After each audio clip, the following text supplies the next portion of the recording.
Israel पर Hamas के हमले के बाद से ये जंग ऐसे मोड़ पर पहुंच गई है जहां इसकी जद में कई और देश भी जल रहे हैं। इजरायल हमेशा से ही जंग को जीतकर खत्म करने की बात करता रहा है, लेकिन ये इतना भी आसान नहीं है, क्योंकि जैसे जैसे जंग आगे बढ़ रही है इजरायली बलों की चुनौतियां भी बढ़ रही हैं। इजरायली सेना को हमास के लड़ाकों के साथ साथ उसके प्रतिरोधी गुटों का भी सामना करना पड़ रहा है, जिससे उन्हें नुकसान काफी हुआ है।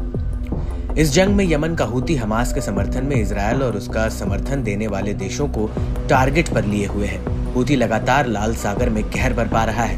वो इजरायल, अमेरिका, ब्रिटेन के मालवाहक जहाजों पर ताबड़तोड़ हमले कर रहा है। हूती ने लाल सागर में ऐसा तूफान मचाया है कि इंटरनेशनल शिपिंग रूट काफी हद तक प्रभावित हो गया है। हूती लगातार मालवाहक जहाजों और युद्धपोतों पर रॉकेट, मिसाइल और घातक ड्रोन से हमले कर रहा है।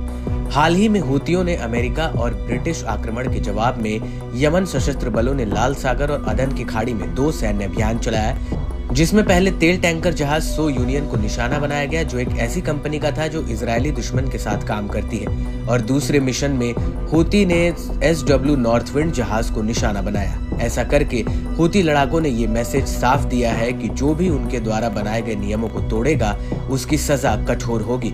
और इसी कड़ी में हूती ने अपने दुश्मनों को चेताने के लिए मिशन के पहले अभियान के जहाज सो यूनियन का फुटेज जारी किया है, जिसमें साफ दिख रहा है कि जहाज पर हूतियों के भीषण हमले से वह कैसे तबाह हो गया और लाल सागर में समा गया।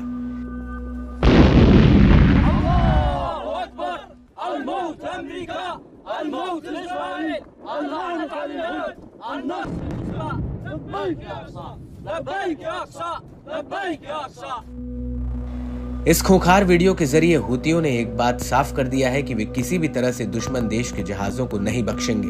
वहीं सो यूनियन के मालिक ग्रीक कंपनी डेल्टा टैंकर्स ने पुष्टि की कि घटना के बाद जहाज बह गया, और इसी कड़ी में यमनी सशस्त्र बलों ने एक बयान जारी किया जिसमें उन्होंने खुलेआम अमेरिका और ब्रिटेन को धमकाया।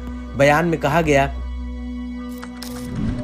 हमारे बलों ने ग्रीक जहाज सो यूनियन को निशाना बनाया, जिसकी मालिकाना कंपनी ने कब्जे वाले फिलिस्तीन बंदरगाहों में से एक में प्रवेश करके प्रतिबंध आदेश का उल्लंघन किया।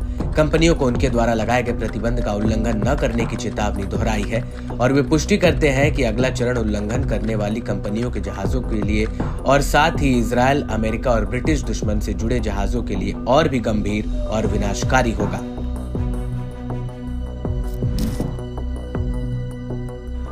हूतियों ने कहा है कि ऐसा तब तक जारी रहेगा जब तक गाजा में इजरायली बलों की घेराबंदी नहीं रुक जाती। इसके साथ ही उन्होंने दूसरे देशों के जहाजों के लिए भी चेतावनी जारी की है।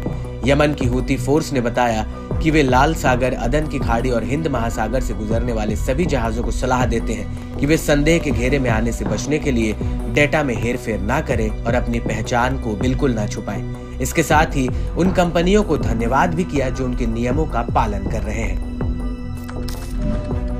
यमनी सशस्त्र बल उन कंपनियों को धन्यवाद देते हैं जिन्होंने प्रतिबंध के फैसले का पालन किया है और कब्जे वाले फिलिस्तीन के बंदरगाहों पर जाने से परहेज किया है। वे आश्वासन देते हैं कि ये जहाज यमनी सशस्त्र बलों के परिचालन दायरे में सुरक्षित रूप से गुजर सकते हैं।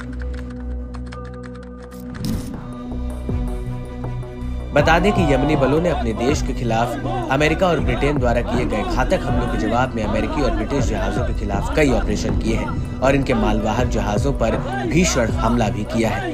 गाजा पर इजरायल के नरसंहार युद्ध की शुरुआत के बाद से यमनी बलों ने युद्ध प्रभावित गाजा वासियों के समर्थन में कई अभियान चलाए हैं, जिनमें कब्जे वाले फिलिस्तीनी क्षेत्रों में लक्ष्यों पर हमले करने के अलावा कब्जे वाले क्षेत्रों में बंदरगाहों की ओर से जाने वाले इजरायली जहाजों को भी निशाना बनाया गया है।